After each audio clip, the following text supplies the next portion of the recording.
Live with CDP Sports Talk, a weekly sports and entertainment podcast sponsored by Barry Cullen Chevrolet. Live on YouTube, Facebook, Twitter, Twitch, and LinkedIn. And on audio via Apple Podcast, Google Podcast, Spotify, Anchor FM, iHeartRadio, Amazon Music, Radio Public, and TuneIn. Now, here's your host, Chris Palme.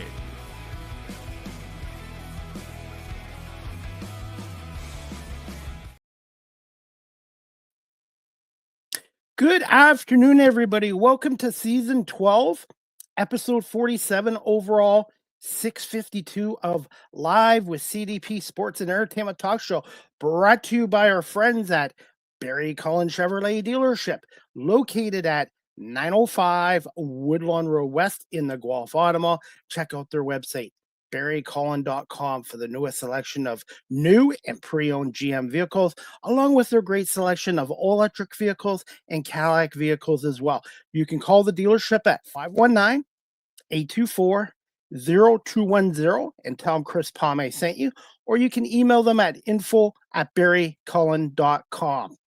Barry Cullen Chevrolet Dealership has been family run and operated here in the city of Guelph since 1969 and has been a sponsor and advertiser of this show for the last 3.5 years. And speaking of Barry Cullen Chevrolet right now, with us being in winter and getting these minus 20, 25 temperatures, it can be hard on your battery. Right now at Barry Cullen Chevrolet, they are doing a free 12-volt battery test.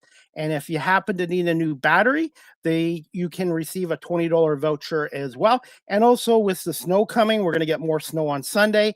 If you're looking for winter tires, check out Sarah Higgins or Greg Smith in the service department at Barry Cullen Chevrolet Dealership. And also at Barry Cullen Chevrolet right now, there's no payments up to 90 days on all financing offers. More details at barrycullen.com or drop by the dealership at 905 Woodlawn Road West in the Guelph Automall. I hope everyone is doing well on this frigid minus 26 temperature day here in Southern Ontario on this Friday, January 23rd, 2026. And I'm looking forward to my guest today. This is her first appearance on our show, and she is an actress, a singer, a dancer, and she's based out of Northern California. And we're going to bring her on right now. Her name is Judy Cerda, and she's been acting in movies and commercials, music videos, corporate videos, web series, you name it, for the past 20 years as well. So we're going to bring on Judy Cerda right now. Good afternoon, Judy. How are you? I'm doing really well. How about you? I am doing well. I can't believe it's already Friday, January 23rd, and 2026 scares me. I still think it's 1986. I know, the time goes by so fast. You start a new year and pretty soon you find you're already a couple of months into it before you know it. So how are you doing? And can you tell us about a little bit of some of your upcoming projects I see on your social media sites like Facebook? Yes, I'm actually in a movie called The Tardens, which is a comedy movie, and I'm playing this relative Hegel who's a dominatrix, and it's all comical. And that movie is being edited right now. It's not out yet, but it will be out soon. And I was also recently in a movie called Blitzes, where I'm playing this daughter, Jane, who's taking care of her parents. And because of the stress, is a really rude customer at a pizza parlor. And it turns into being pretty comical there, too. So those two movies are coming out. I also recently did a feature film called Losers Weepers, playing Detective Walker. That's a more serious drama feature movie. And I was also recently in another movie called the Julia Stiles movie. That one has played already online for a short time, but it's also going to be on Amazon Prime soon. They're doing a little extra editing on it, but it will be out soon on that channel. And I'm just keeping busy with different projects, looking forward to a couple of movies coming up that I'm going to be doing in a few months. I was reading up, you're going to play Captain Buchanan in the Time Force, which Yes, will start exactly. shooting in March. And then Yes. also you did an interview with Minds Magazine about some Easter Seals film competition you're going to be involved with. Right. That's a competition I've been in for 3 years. Every year, the director comes up with a new movie, and it makes it not only in the Easter Seals competition, but it plays at other film festivals as well, and different movies I've done with this director, Clinton Brandon Siegel, have won some awards. So I'm always happy to work with him and do interviews for his magazines and act in his films. Now, you've been an actor for over 20 years now. How much has the industry changed with the internet and also social media nowadays too? Oh, it's really changed a lot. I'd say tremendously the past 6 years. Auditions used to be in person where you would submit on casting sites or your agent would submit you. And if they liked your pictures, your profile, your acting reels, and decided you were a fit for a role, they would call you and some others into audition. Now it's all done through self tape. If they choose you, they contact you and ask you to film it yourself with your own cell phone or whatever equipment you have and send it in through the system. So I can audition for different LA projects, even though I'm in Northern California, or even in states such as Texas and Atlanta, Georgia. I can audition anywhere from home. I don't have to worry about paying for a plane flight and traveling to an audition. So that's one way that it's really changed a lot. And they've come out with a lot of new casting sites as well, too. What are your thoughts on the shrinking film industry, and do you find creativity is shrinking as well? Well, with a lot of the major motion picture movies, although there are some good ones out, a lot of them are very predictable and are almost the same story over and over, which I think is what is making people lose interest in going to the movie theaters and seeing them as much. We go to the movies now maybe once or twice a year, is all. There just aren't that many good movies we're interested in seeing. And I think more of the creativity is going to the independent movies, which is why a lot of Hollywood movie stars are acting now in independent films. I'm in a couple with actually one with Robert Miano and another one with Robert Lasardo from LA. They're coming more to the independent films because they like the creativity and they like the uniqueness of the stories. So I feel that independent films are doing better than ever, which is great. What are your thoughts on AI? Well, AI has a purpose. I was in a TV show recently where it was used called Halloween in Hell, and it was used for the fire in the background. And I think that was a good thing because myself and my lover in the TV show were supposed to be in hell, and it would have been quite dangerous, I think, to be that close to a fire. So it was a relief to me that AI was being used rather than standing in front of a fireplace or um, some kind of a construction they had going on to make it look like a fire, something that was heated up. I think it was a lot safer using the AI. I think AI is good for a lot of background stuff and it keeps actors from having to put themselves in dangers. And I've been in a few too where the AI did the stunts, the kicking, the fighting, the different things. So I think that it's really helping actors a lot in that respect. But on the other hand, it may put stunt workers out of work because they're not going to be used as much with the AI being able to take your body, your photo, and make you do the movements that you normally couldn't do. So I never thought about that. So the stuntman, you'll see them shrinking then. Right. I think so. I think so. And also a lot of set designers, while sets like house sets and things like that are still going to be used and they look beautiful. But if it's going to become a dangerous set, like a cliff or a fire or something really dangerous out there, I think AI is going to be used more and more as it gets perfected. It's not perfected yet. There's a lot of improvements that need to be made. But I think that in 5 to 10 years, there'll be a whole lot of that. Do you feel that it'll eventually replace actors and actresses, or you feel in certain other areas, yes, but not in the acting part? Yes, I do think it will replace actors in a lot of ways. It will replace singers. I was going to sing for a music video and learn the song, and the director used AI to get the music rather than creating it himself. He could put in the lyrics and get great music. Well, it also put in a singer for him, a perfect singer, and he could not get it off. Is that he didn't have the right equipment for the AI or if it is even possible. But it ended up being an AI singer singing it, which meant that I wasn't hired to be the singer after all, because AI put a perfect person in. And it was a guy's voice too, but the song sounded so great that I could understand his perspective that he might as well use it. And I think that's going to happen a lot and with voiceovers too. They could also take your voice from a movie and turn it into a voiceover, which means no extra hours, which in turn means no extra pay for doing the role. And in a lot of movies, while people still like the human element of the actors in them, I personally don't like animated movies. I don't like watching animated figures. I would rather see real breathing human beings. But in some aspects, they're going to be using AI with certain figurines, certain animated characters, because some people do like them. So there is a threat of that some actors are going to be out of jobs, but at the same time, there will still be some directors who are going to like the human element and want their movie to be more realistic. Now, you wear many different hats, Judy. I almost said Susan there. I know that was one of the characters you played in the movie, but Yes, a couple of them. Susan Connors, yeah. But Yeah. as for voiceovers, have you done a lot of voiceover work in your career so far? Because I know Yes, you've done some commercials. I've done a lot of voiceovers and a lot of commercials, and I always enjoy that kind of work. I've also noticed a change in that respect too, that I used to do a lot more voiceovers because when they cast you, they would call you to come to their studio. They would have their professional studio and record you. Now, a lot of them are saying you must have your own studio or access to your own studio for the job, which I do not. So I haven't done as much as I used to do. And that is sad. But I think they're putting like a lot of the pressure on the actors to come up with things now. Studios, even some asking for green screens. I think that it's changing too much and not in a good way, where they're putting too much responsibility on the actors instead of just letting us do our part and they do their part. Now, I'm based out of the Toronto area. Can you just tell our audience a little bit about yourself, and when did you develop an interest in the entertainment industry as an actor, dancer, and singer?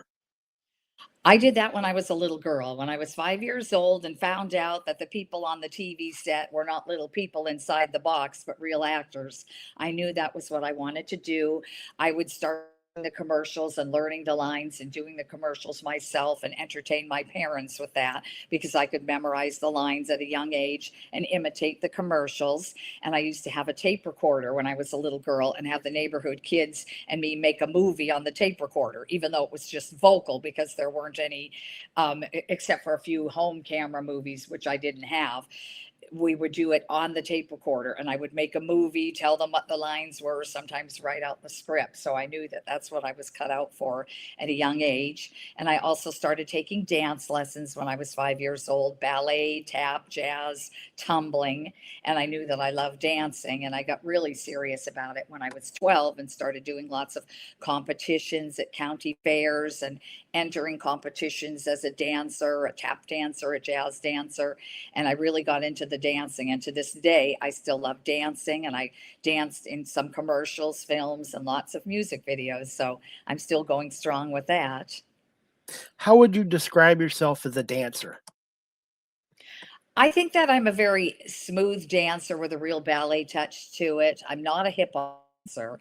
When I do jazz dancing, I know some of my movements look very balletic. And I also take a dance class every week too called Shine, where it's ballet, hip hop, and jazz combined. So I would say that I'm very graceful and I really like beauty in dancing. Do you find dancing is becoming a lost art these days? No, not at all. I think that dancing is still very popular. There are still dance competitions out there, and music videos always like dancers in them. And also, the gyms are full of dance in the classes, the Zumba classes. I also take several Zumba classes a week, as well as the Shine dance class. And the classes are packed because people really do love dancing. It's fun, it's good exercise. And whether it's something they're doing, want to do professionally, and many don't, most of them don't really, but they just like the dancing. It's a good stress reliever and definitely good exercise and good for the body. Have you thought about in the future being a dance teacher, instructor, or coach? I did that in the past. I taught jazz dancing and some couples disco type dancing in the past. I did that when I was really young and I enjoyed it very much. But as for now, I don't see myself really wanting to put the time in that. I enjoy just going to class and being the student and learning as much as I can. And then when I am in music videos or even in some films as a dancer, I usually do my own choreography. So I think that's enough for me. I don't think I really want to teach a class anymore. And how would you describe yourself as a singer, and who were some of your favorite singers growing up? Let's see. Well, I like different singers. I love house music. I think the house music singers are excellent. They are usually high soprano singers, and I've done some CDs with some house music before, and I'd love to do more. I would absolutely love to do more of that kind of music because it's the kind of music I dance to in clubs, but it's also music that has good singers like Ellie Goulding in it, Maloko, very good singers.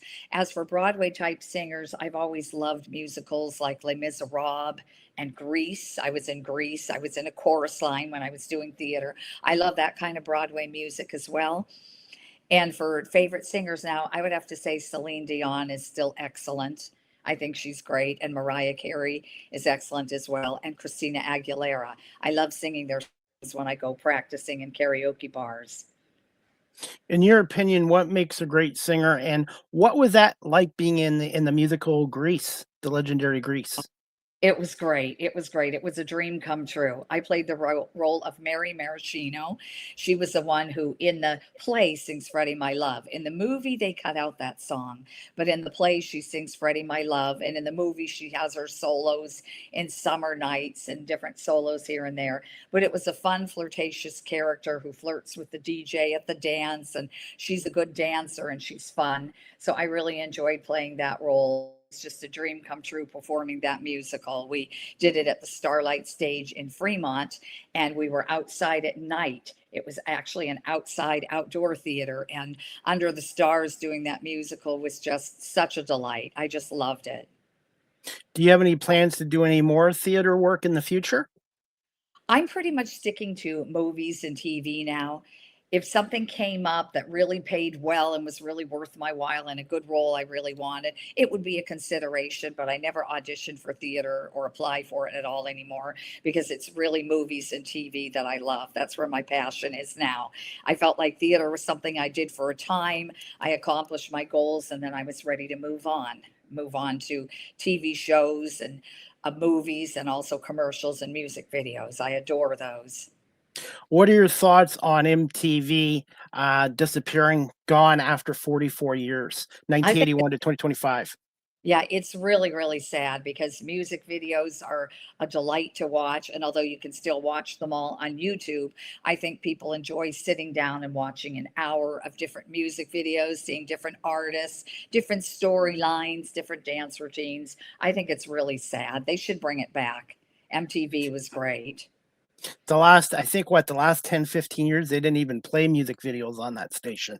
Yeah, I see, I don't even watch it. I don't even think I get that channel with just basic cable. But yeah, I heard they were doing different things with it. Although there is some channel, I don't remember the name of it, that does put on some music videos sometimes. But I think that it would be nice if MTV came back or a channel like it and just put on straight music videos. I think people would really enjoy that. Growing up here in Canada in the 70s and 80s, I used to listen to Casey Kasem, America's Top 40 on the radio in the 70s and 80s as well. Yeah, I'm not familiar with that, Okay. but it Yeah. sounds good. Yeah, I was going to ask you, how would you describe yourself as a singer? I think I'm a pretty good singer. I've sung in a chorus line in a lead role and sung in Grease, and I've sung in other musicals. I've also been in some shows where they wanted singers. I was in an Elvis tribute performance in 2019 where he wanted a female singer to get up and perform while he was changing costumes and doing little set designs. So I was hired to sing 3 songs that I had to learn for the show, songs that I really didn't know before. I had auditioned and worked hard on those songs for the audition because I really wanted to do this. And that was quite fun. And I've also sung in other local talent shows too, as well on TV. I consider myself a high soprano singer. I can hit high notes pretty well. I can sing Mariah Carey and Christina Aguilera music and hit their notes. And I just love songs like that. I mean, dance songs are fun. Sometimes I'll sing dance songs, but I really like the ballads and the serious music. Is any of your music available for people to listen to on Spotify or Apple iTunes? No, because I don't own any of the music. I wouldn't be able to upload it there, Okay. but do have several songs from the concert, the Elvis tribute concert, on my YouTube channel, and also other songs where I've been filmed in local TV shows or filmed in a karaoke bar singing a song. So I have that as my promo materials when applying for singer jobs. They're all on my YouTube channel. Do you have a favorite Elvis song? Putting you on the spot here. Oh gosh, they are all good. Can't Help Falling in Love with You, I would have to say, is one of the best ones that Elvis did. I really like that one. I would say I'll All Shook Up. That's good too. Yeah. Judy, I wanted to get back into your acting career. When you started out as an actor, who were some of your early influences and mentors? I didn't really have a mentor or an influence. It was just something in my soul that I knew I wanted to do, something I was meant to do. So after theater, I got an agent and they would send me out for commercial auditions and film auditions. And that went on for several years. But then it got better when all the casting sites came out where you could submit yourself. And when you did get cast in a film, a feature film or a commercial, it was always good to ask the casting director or ask the director of the movie actually to give you a clip of your scenes so you could put them on your YouTube channel and on your casting sites and send them out when submitting. So the casting sites, I think, were the best thing, even though they've gotten way too expensive, but that's another story. But putting your work on your casting sites is really good because then directors can see what you've done, see the characters you've played, and judge whether you're somebody they want for a certain role. So yeah, I think that the acting clips are really good and really help you and help get you cast. I've gotten booked by a lot of directors because of my acting reels. I have different types, and it really helps to show them what you can do and let them see you in a professional production. How important is it to find the right agent, and how competitive is the acting entertainment industry? It's extremely competitive, very, very competitive, with lots of actors out there and a lot who are wannabes, people who really don't have experience but are trying to get into it. There's so much out there. But as far as agents, years ago, like 20 years ago, I would have told you agents are very important. Now, I don't think they're as important because, like I said, you can submit yourself. Your agents click buttons on the casting sites just like you do. And although I have a couple of them, and they'll submit me on sites like Actors Access in LA, which I don't subscribe to. I leave it to them to do that. But then for other sites, I subscribe myself and I'm submitting myself several times a day. So I would say that the agent is not as important as they used to be. I don't even see them being around in the future. That's just my opinion. 5 to 10 years, because you could submit yourself for so many things and not have to pay a percentage to anybody for your work. Whereas if an agent gets you the role, they're going to take a percentage of what you make. But if you submit yourself and get the role, it's all yours. And I think that more people are leaning towards that and they're paying for these casting sites to be able to do that. So the industry really is shrinking literally as we It's speak. changing a lot. It's Yeah. definitely not the same as it was even 10 years ago. Judy, for those people that are watching our show live stream or later on audio platforms and they're interested in becoming an actor or getting into the entertainment industry, from your experiences, what advice would you give to those people? Well, I would say that it's good to take acting classes, find a good teacher. I took commercial classes and film acting classes years ago in many different places in Hollywood because I had lived in Hollywood for a while and then moved to the Bay Area and took acting classes there. I think it's really important to learn that because there's certain techniques that are important for acting and to help you be natural on camera. Not everybody can do that. Some people can either overact or they whisper, they don't project, they don't seem to know that you got to project because an audience is watching this and they need to be able to hear you. I think that the acting classes are important from good teachers. Some are good, some are not. So they would just have to audit the classes themselves and see whether they're getting much out of it and get other opinions about who's good and who isn't. But I would say doing that is important.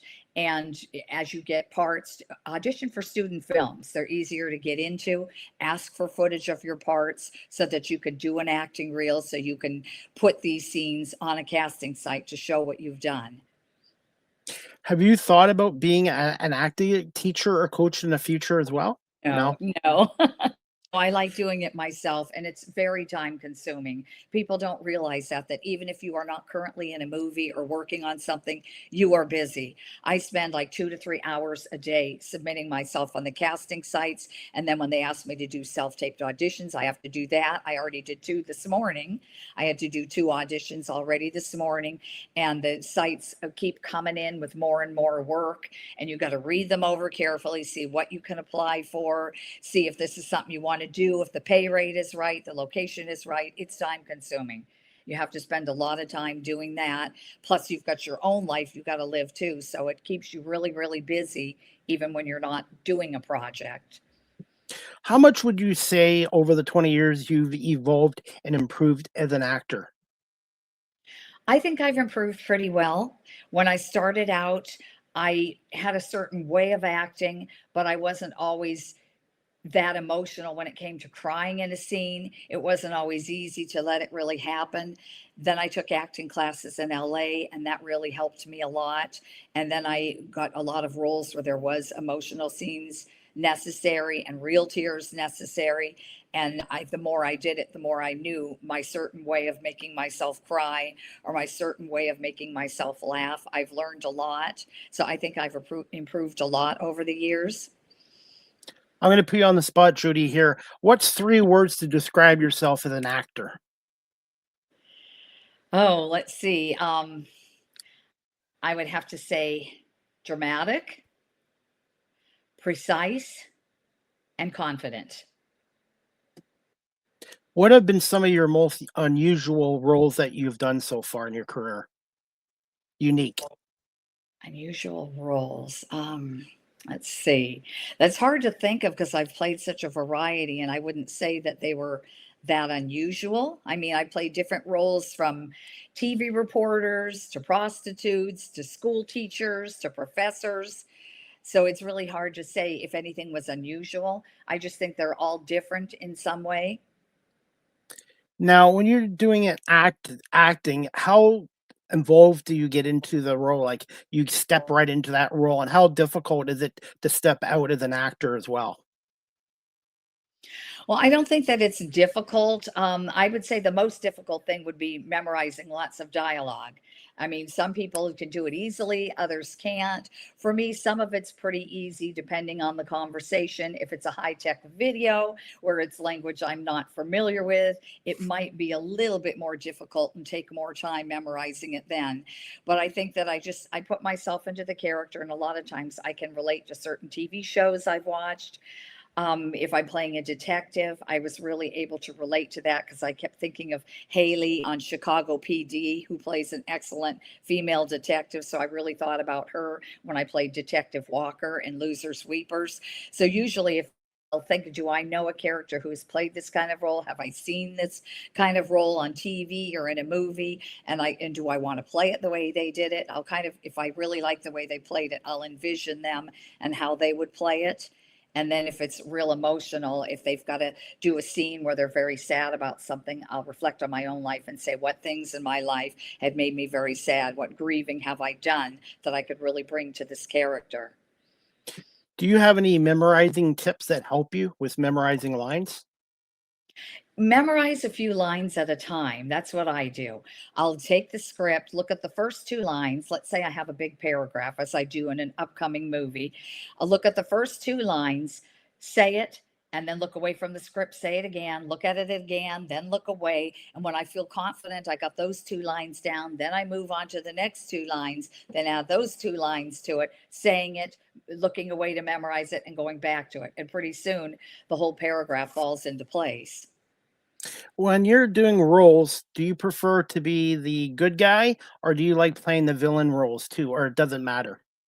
I like the villain roles. I mean, I'm not saying I don't like playing good girl roles, but the villain roles I think are more fun. I was in a movie actually called Villain, where I was a very evil wife, very evil to the husband and the kid. And it's like the crew really laughed about it because they said, you are just so mean, because that was the role I played. That was fun. And there's other roles too, like Vile Speed, Vile Strength. They were two movies by the same production company.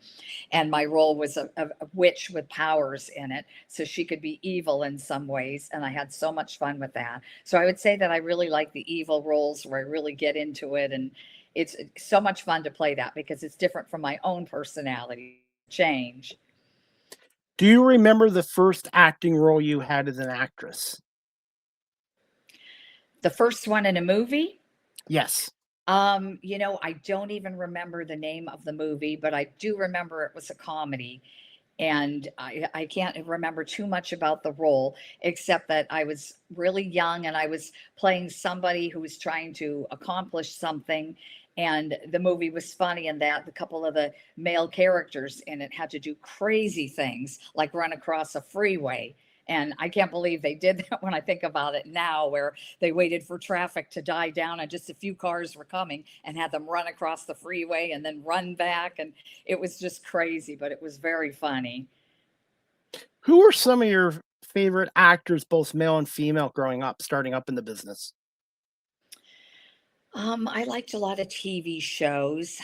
Let's see. I liked when I was in kindergarten, I can remember coming home from school and watching the repeats of the Brady Bunch every day. They were on at 4:30 and I used to watch them and I love the Marsha and Jan characters. Absolutely love them. All of the actors were good, but Marsha and Jan were my favorite. Cindy Brady, Susan Olsen is actually on my Facebook page now and we talk here and there and make comments a little bit back and forth. So that's pretty exciting. But I liked that show. And then I also liked Lost in Space. Later on, that came on as a repeat every day. So I was able to watch them every day after school. And I love the Judy Robinson character, especially since she had my name. And the Penny Robinson character was great too. So I really just thought those actresses were great. And it inspired me even more to become an actress. Great shows. By the way, there's another show back in the 60s called Land of the Giants. Did you ever see that too? The Land of the I never Giants. saw it, but I have heard of it because fans of my Giantess videos have told me they watched it or asked me about it. And I said, no, didn't ever see that. But my first Giantess movie was City of the Giants that the director created. And he had told me about it as well. So it sounded pretty fun. I mean, it's a sci fi type of movie. It's fun to think of somebody, walking down the street and little people scurrying because they're going to step on them. It's real sci-fi, so they're fun. Can you tell us about your role in City of the Giants web series and how did you enjoy playing the role of Susan Connor's TV reporter? I really liked it. She was a reporter, as you mentioned, and she reported on news about what was going on in the town about little people. And it just reminded me of when I used to play with Barbie dolls as a little girl, because I often felt like the Barbie dolls were my friends and they were little and I was big compared to them. So it reminded me of that. But I loved playing that role. We filmed several episodes of it, and it was just really a pleasure working with that director and going to different places to film the scenes. And that's how I discovered you through your YouTube channel as well. Now, there's been some movies made out about it, The Incredible Shrinking Man, The Shrinking Woman, Honey, I Shrunk the Kids, Attack of the 50-Foot Women. Did you ever see any of those movies? I sung Honey, I Shrunk the Kids.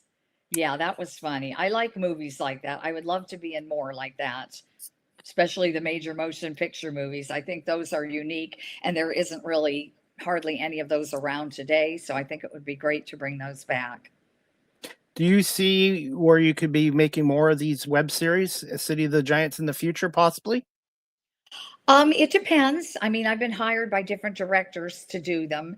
And lately, I have not seen anything around my area for Giantess videos. But if a good role came up, I would definitely accept it and do more. Now, if there's one actress in Hollywood that could play you, who would it be? Julia Roberts, Why? I think there's a little bit of a similarity in appearance, but I also think that her emotions, the way she shows them and the way she speaks are a little bit similar to me as well. Judy, what have been some of your favorite roles, or more? I'm going to reword this question. What have been some of your most difficult roles as an actor, and how important is it to do your homework and research on the characters as well? Let's see. I can't really think of difficult roles in acting in movies. I wouldn't call them difficult, but corporate videos sometimes have you as the spokeswoman, which I have done. But it comes off being easy because they give you a teleprompter, since there are so many different technical words. But I have to say, if there's anything difficult about it, just making sure you pronounce the words right, because a lot of times you're not used to those words in conversation. So you got to research those and listen to them. And when I've done accents too, I was in a movie called The Broller Brothers, where I played a bartender who had a real Southern accent. Or actually, I'm sorry, that was Goyam on the Roof. It was the same production company, and I was a bartender in both of them. In Goyam on the Roof, I played a bartender who had a Southern accent. And that was something I really did study because I needed to learn the accent. So I listened to Southern videos on the internet to learn that. So I would say that took some real homework. And other roles where they're very sad, as I mentioned before, there are things in my life I've really grieved about, so it's easy to relate the sad roles to those things and come up with how I feel and how I reacted to them and add them to the character.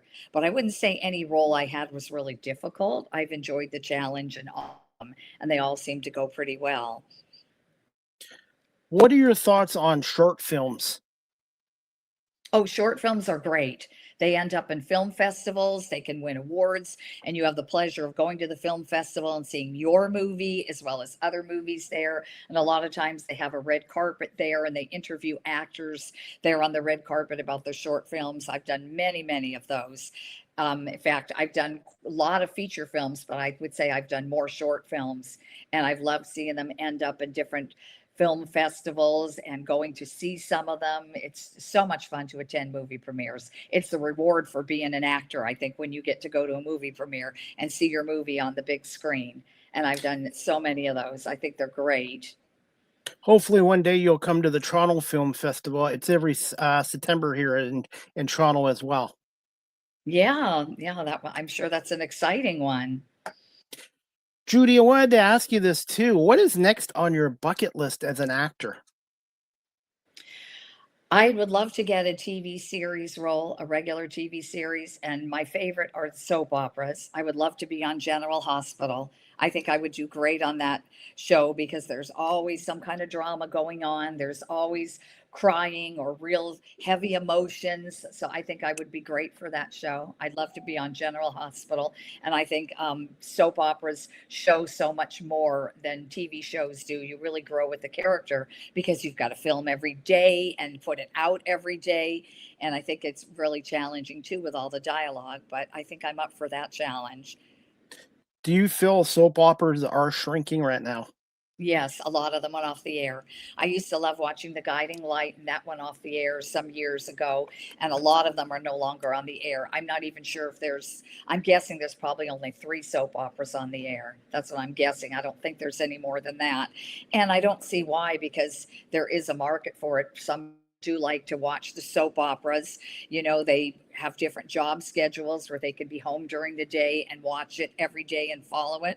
I know I try to watch General Hospital every day that I'm home. If I'm cleaning house or working on something, I will turn it on and make sure I watch it at the same time. And I think that a lot of people love to watch it. And then, of course, there's also elderly people too who are home all day, don't go anywhere. I know they love soap operas and they would love to be able to watch the same show every day and look forward to it day after day. So I really don't know what the reason is for them, so many going off the air, but I wish more would come back and I'd love to be in them. It's kind of like an escape from reality.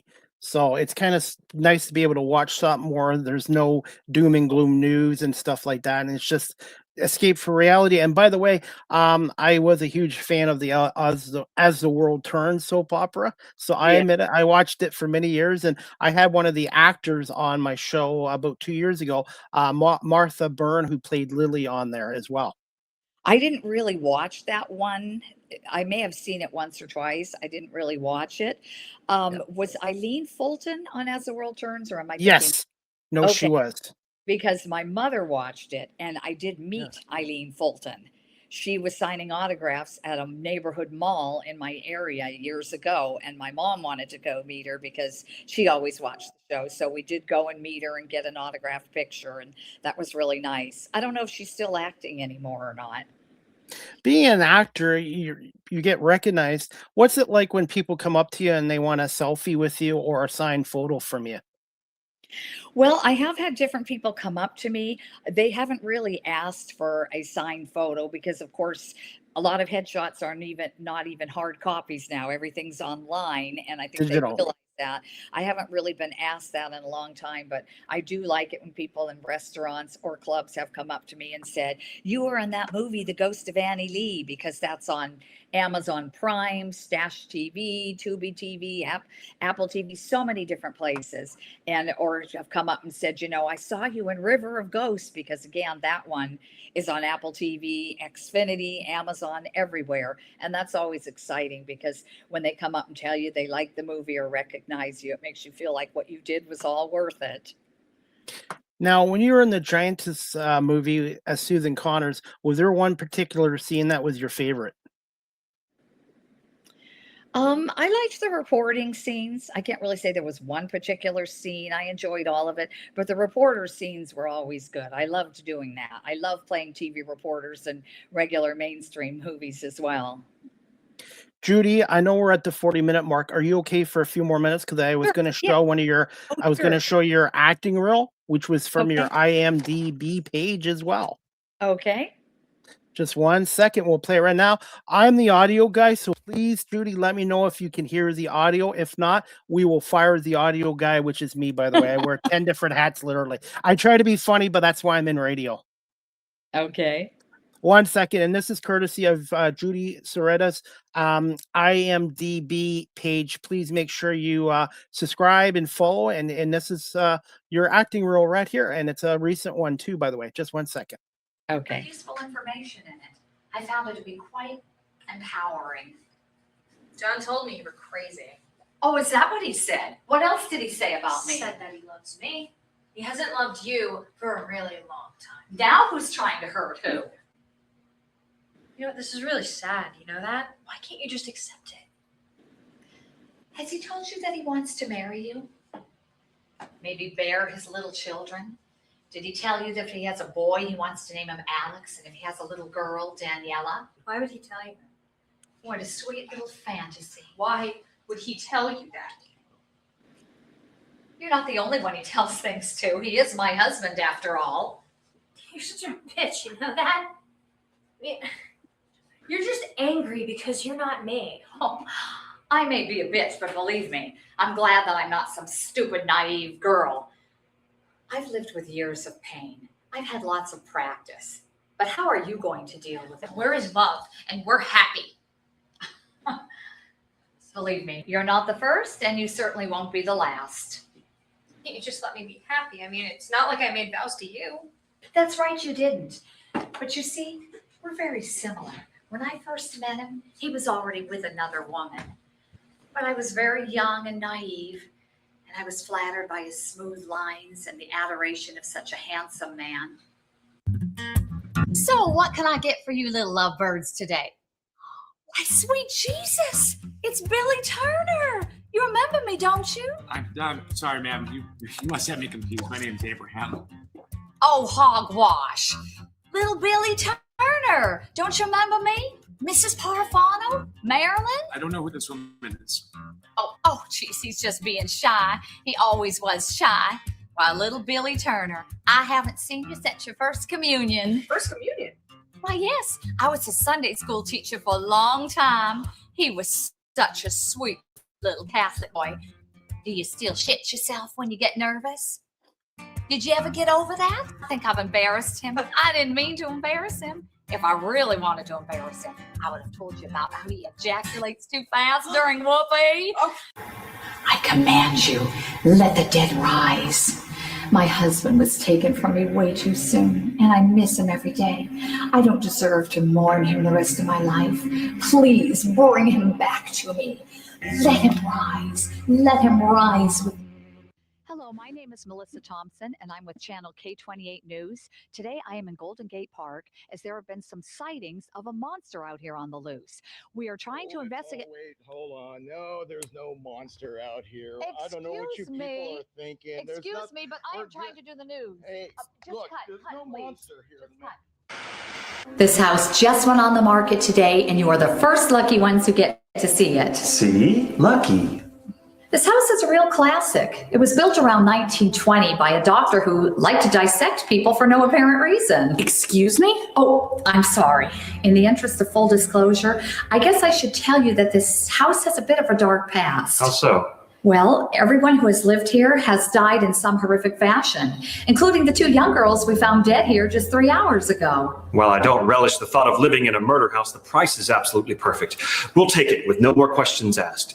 And even if we did have questions, I'm sure the mystery surrounding the home would just confuse us in the long run. Yes, it's really best to not think about why this house is what it is and why the things you will see are what they are. Well, what kind of things?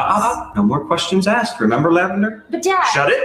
You'll have to forgive my daughter. She lets her curiosity get the best of her. Oh, well, in this house, I'm sure it will be something else that gets her. What? Let's check out the kitchen. Go get your phone! Get him! Or I'll lock you back up in your cage again! Oh,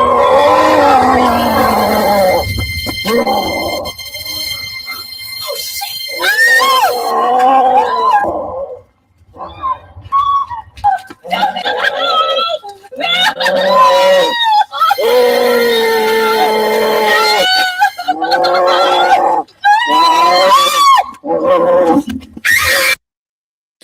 Thank you so much, Judy, for letting me play that. Just thoughts on that acting role. I'm sorry? Thoughts on your latest acting reel, and how often as an actor do you make a reel of your work? As soon as I get enough scenes to run, I have several reels on my IMDb and on YouTube. So as I get new scenes that I think are really good, then I'll either hire someone to edit it and put it together, or a few times I was able to do it myself. Now my computer has had some changes, so I'll probably need to hire someone next time. But yeah, that brought back some good memories. I really loved filming that, where I was playing the real estate one, American Horrible Story, in that beautiful mansion in San Francisco. We just loved that house, and it was so much fun filming there. What's the average standard time for a reel these days? For a role? Well, For if an it's acting reel? a reel? Yeah. I would say make it about 3 minutes. Some of mine are a little longer. Some people do theirs shorter, but I say about 3 minutes is good. Because if you have a variety of roles you want to show, you should try to fit in several of them in that 3 minutes.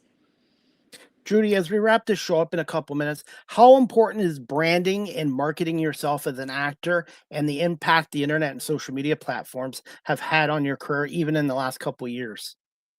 Well, I haven't really branded myself per se. I like playing a variety, so I don't want to just say this is what I play, because then that limits you. I'd rather just show them my reels with the different roles I've played, because a lot of them are very different from each other. And I think that helps get me cast if people see that and see that I don't just stick to one type of role. And social media is very important. If you're doing films, once you get permission to put a movie trailer or a short film that's already made the festival round, when you get permission, put it on your Facebook, your LinkedIn, your YouTube, whatever social media sites you use. It's important to show those things, because producers and directors are out there on social media as well. And then they can see this and see what you've done. So I try to post as much as I can about my work and show what I'm in, because there are directors and producers out there on my sites, and I'm always happy to take on new roles. So I like to show what I'm doing. Can you tell our audience the social media platforms you're on? I believe you're on what, Facebook and YouTube channel? Yeah, I am on Facebook. My name is Judy Cerda. And you would find me on the regular Facebook page, but also I have a fan page for Facebook, and I'm on YouTube under the same name. I also have a LinkedIn profile, and I'm on IMDb. So if you want to look me up on IMDb and see some videos or some credits of mine, look me up there as well. So that's basically my main sites that I use. So yeah, if you want to subscribe to my YouTube channel, that's great, or get on my fan page, that's great as well. I'd love to have you on there. Have you done any films and movies and stuff out of California, or has most of your work been in the state of California? Some of it has been in Las Vegas, where it's in a show called the Las Vegas Strip Show, pertaining to the happenings on the strip, the casinos, malls, restaurants. I filmed a few scenes over there in Las Vegas, which I loved. Las Vegas is a fantastic place for filming, and I hope to do more in the new year over there. The others have all basically been in California, different places around here. Now, when you played Susan Connors in the Giantess series, how would you describe yourself as a giantess? Just playing her. I think that Susan Connors, I think, was a nicer giantess. Other roles like Karen in the movie Queen Karen, she's a little bit more vicious, a little bit more selfish, wants things her way, wants the little people to be slaves to her, wants to be bossy and tell them what to do. And I think that's kind of fun to do that. But as far as Susan Connors, she's a TV reporter who honestly wants to report the news accurately, and she wants to show what's going on. But at the same time, she loves this little man she finds. As we wrap this up, Judy, what are some fun facts or a fun fact about yourself? Let's see. Fun facts. I also am very much into the law of attraction, reading the book The Secret. Also took a course in The Secret a few years back. I do believe that you attract good things into your life with positive thoughts, positive posts, and conversations. I think it's important to focus on what you do want, not what you don't want. Focus on what you love, not what you hate. And that helps bring these things to you. So I'm very much into that. And I love to read articles on the law of attraction as well. And by the way, I just started a new career into media radio 6 years ago, and I'm self-taught, and age is just a number. And it's important, whatever you do in life, you need to find that passion. And just talking to you, Judy, and seeing your work on social media, how passionate you are about what you're doing. Well, that's great what you're doing too. Yeah, it's good that you're making your dream come true, being a host, and I think you're doing great yourself. I'm proud of you for that. It is important to go after your passions because you only live once, so you can't just put them off forever. You have to pick a time and do it. Judy, this is a new segment as we wrap this up. It's called Ask the Host CDP a Question. Do you have a question or two for me before we wrap this up? Sure. Is that your house you are in where you're filming from right now? That is a virtual background. I'm eventually Oh, working on getting my own studio. So right now I'm using a StreamYard virtual background. I wish that was the background yeah, of my house. it's beautiful. I was just going to say I love houses and I love big living rooms and gorgeous furniture. So I was asking about that because I wondered if it was your house, but it's a great background. It really is. This technology really is amazing, and I wish they had it sooner. But you know what? I don't know if I would have been ready for this when I was in my 20s and 30s because I was very shy and I didn't really like public speaking. I used to kind of shrink in the spotlight, and now I'm very comfortable being in front of a camera in front of people now. I love doing this. I started out like that too. I took a public speaking class in high school to help myself because I had a real problem with shyness. I was fine with dancing in Oh, front of audiences because I started off as a young child doing that. But as far as speaking in front of people, I knew I wanted to be an actress, but it terrified me to get up and talk and give a speech about something in front of people. And I knew it was something I needed to get over. So I can definitely relate to that. how would you describe yourself as a public speaker? I think I'm pretty confident now because I've done so much public speaking. I hosted the Pet Expo in Santa Clara County 2 years in a row, where I ran dog contests, announced events happening to people, answered questions, interviewed pet owners and pet organizations. I did that. Plus, I hosted a horror film festival where I actually got up and announced the films and interviewed the directors on the stage. And I've also participated in auctions where I announced the products and told people about the things they could be auctioned off, things that would be great rewards for them. So I've gotten used to it, but I think that it does take time and it takes practice. And I think that I speak pretty clearly, which is helpful when you're speaking to audiences so that everybody understands you. Even those who may have a hearing impediment, it's good to project and speak clearly so everybody can hear you. I think I'm good at that. And I love doing emceeing. It's really fun for me. So I'd love to do more of those in the new year too. And I'm now doing public speaking once a month here with high school kids regarding careers, education, and I absolutely loved it. And the kids laugh when I tell them when I was their age in high school, I hated public speaking. The teacher used to drag me from the back of the classroom up in front of everybody, and I said, "You can reinvent yourself." I said, "Just wait. You don't know what you want to do as a teenager, but you can have two, three, four different careers, and being shy in school, it can change over time as well." And I believe being in security, I was in security before I did this. I find that career helped me prepare for this because when you're in security, you have to deal with all walks of life. You have to learn how to talk, communicate, and listen and think on your feet. And ab libbing as well is huge.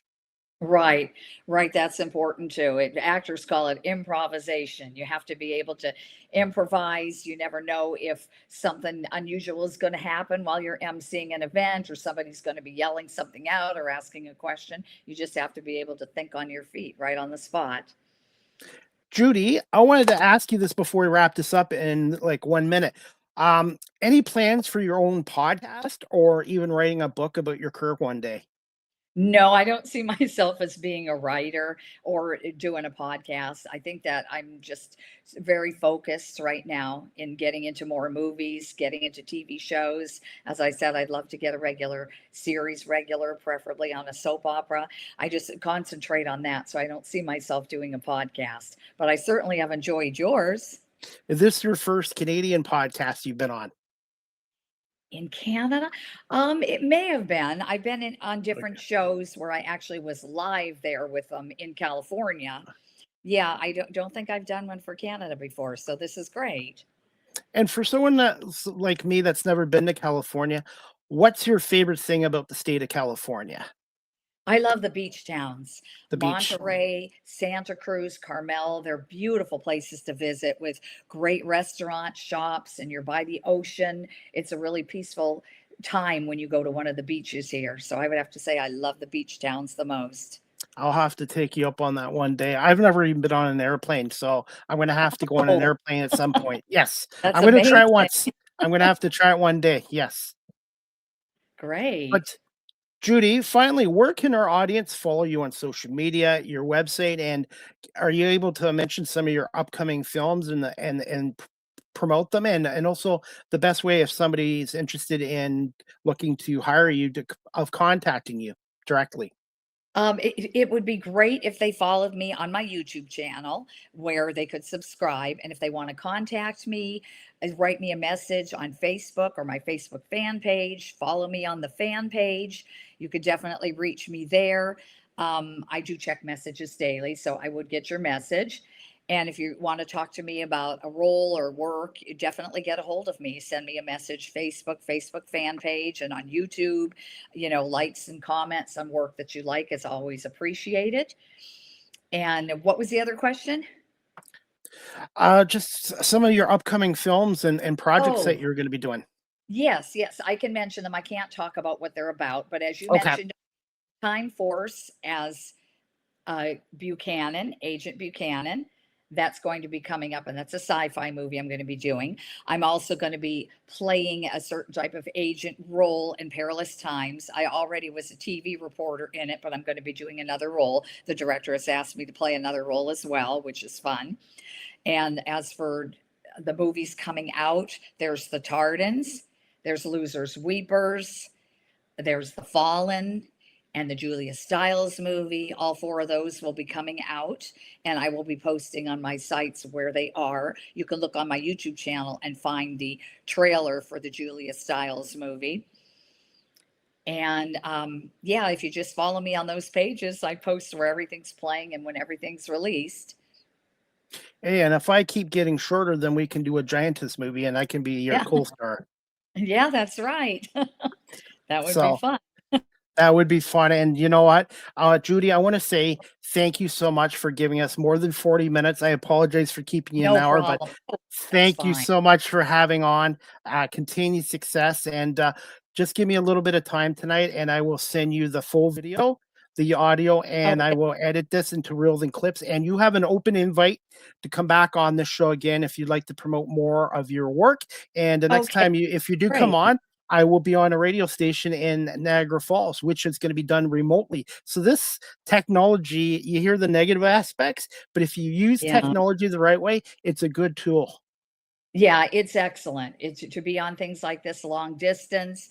There's so much you can do with that. I think that this StreamYard, Zoom, and FaceTime are all great. They're really helpful in the entertainment business.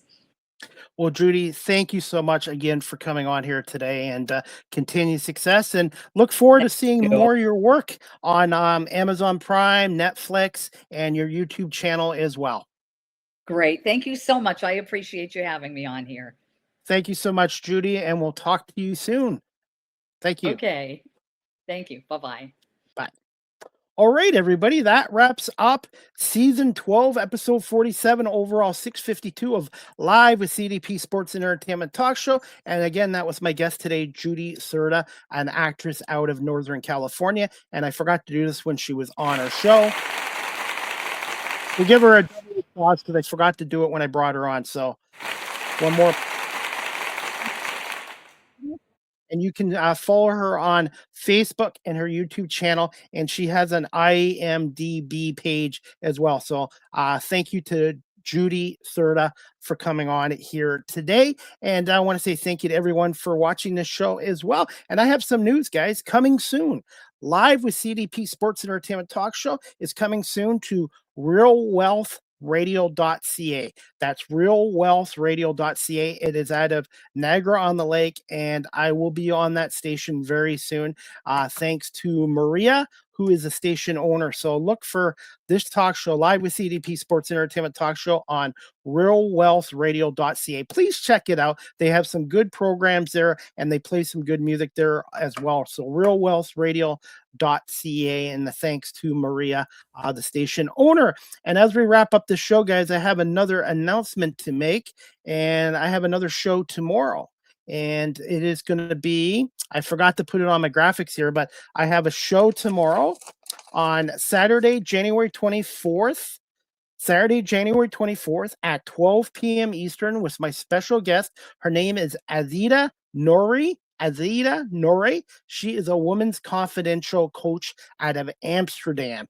Amsterdam's about 6 hours ahead of us. So Azita Nori, a women's confidence mindset coach, will be on tomorrow, Saturday, January 24th at 12 p.m. Eastern, or in Amsterdam time, which is about 6 o'clock. So they're about 6 hours ahead of us. So Azita Nori will be my next guest, and I'm working on more great guests and shows for next week as well.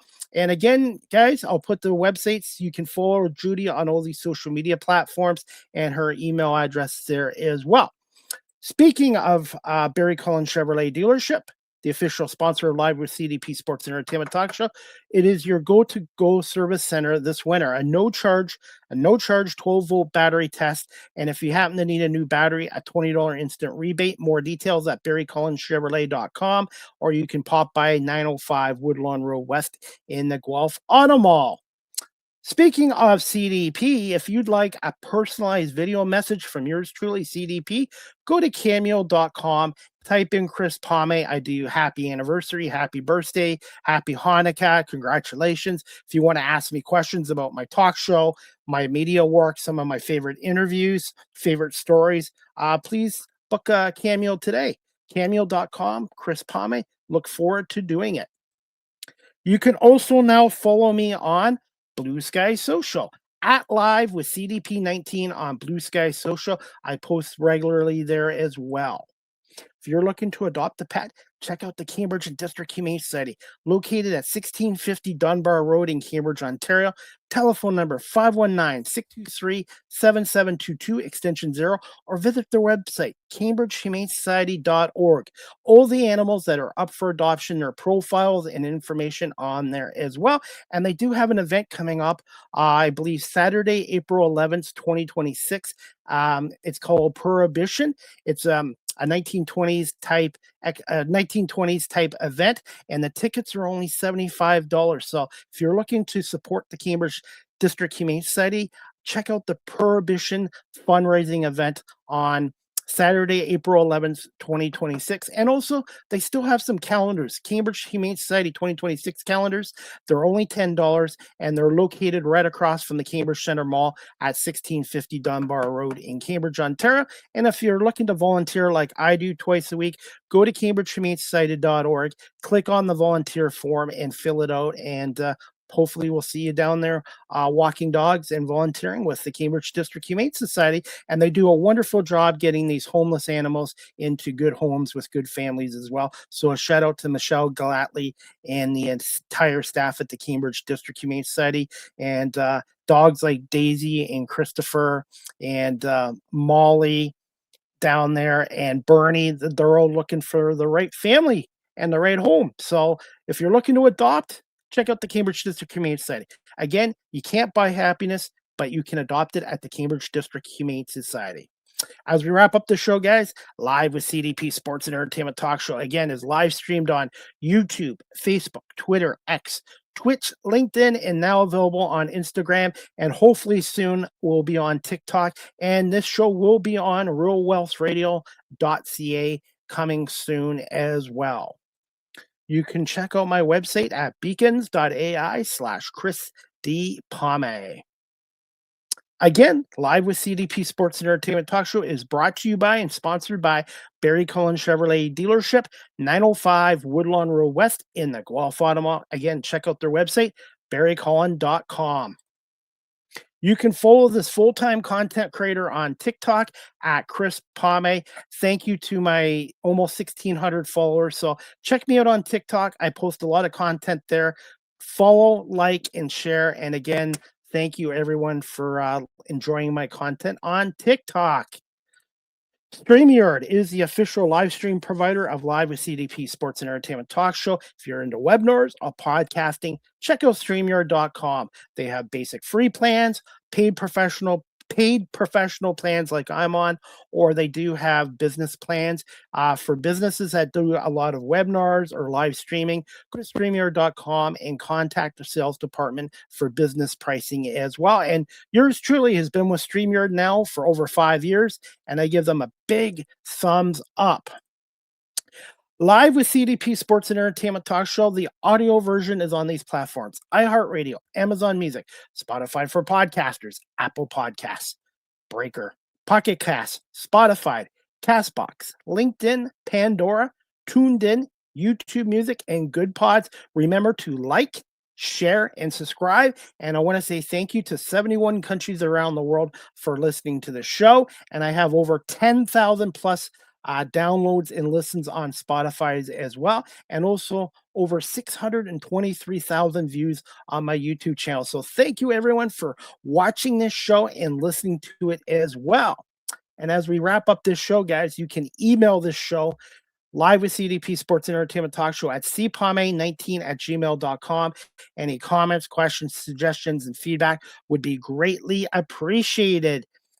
And finally, guys, you can follow me on Facebook, Twitter, X, Instagram, Threads, everywhere except Snapchat. And remember to subscribe to my YouTube channel, Chris Palme Live with CDP Talk Show. Subscribe, like, and share as well. And also, if you're a business looking to advertise on live streaming platforms such as this, you can email me at cpalme19@gmail.com or DM me on my social media pages. My prices are very reasonable and fair compared to traditional radio. And I'm on 21 platforms, including TikTok, Instagram, all the major platforms, including a YouTube channel as well. So if you want to advertise, consider Live with CDP Sports and Entertainment Talk Show. Look forward to hearing from you and hopefully getting your show, your company and business to come aboard this show as well. And as for NBA tonight, guys, the Houston Rockets are taking on the Detroit Pistons tonight at 7 o'clock at Little Caesars Arena. Pistons are 32-10, looking to go to 33-10. And last night, the Red Wings lost 4-3 to Minnesota in overtime. But the Red Wings have taken 3 out of 4 points on this 3-game road trip with a 2-1 overtime win in Toronto Wednesday night. And then last night, losing 4-3 in overtime to Minnesota. The Red Wings are back in action on Saturday night against the Winnipeg Jets in Winnipeg. And also, I don't think I mentioned this in my last show, Buffalo Bills fired Sean McDermott after 9 years, a 106-58 record in the regular season and playoffs, 5 AFC the East Division titles, 2 trips to the AFC Championship games, and made the playoffs 8 out of 9 years. And Sean McDermott is a really good head coach, and I feel he was a scapegoat. So Sean McDermott is no longer the Bills head coach. I do think Sean McDermott will be back in the NFL next year as a head coach.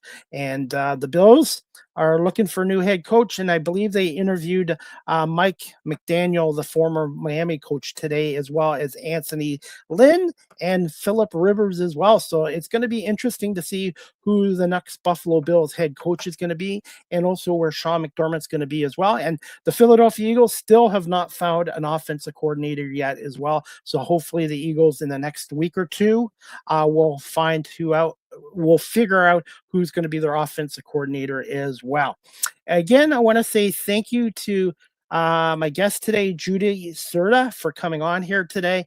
And I hope you guys can check out my next show tomorrow, Saturday, January 24th at 12 p.m. Again with Azeda Nori, a women's transformation coach out of Amsterdam as well. So looking forward to that. And I do have more shows booked up for next week as well. And I hope everybody has a great night. And if you're in Southern Ontario, make sure you stay warm. It's going to be about minus 29 with the wind chill. And we are expecting more snow this weekend, specifically this Sunday as well.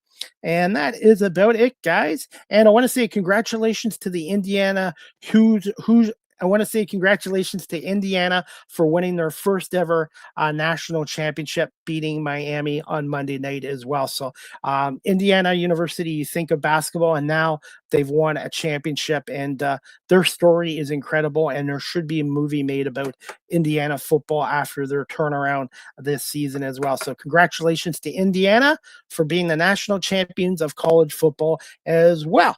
And that is it. So thank you to my guest today, Judy Cerda, for coming on here.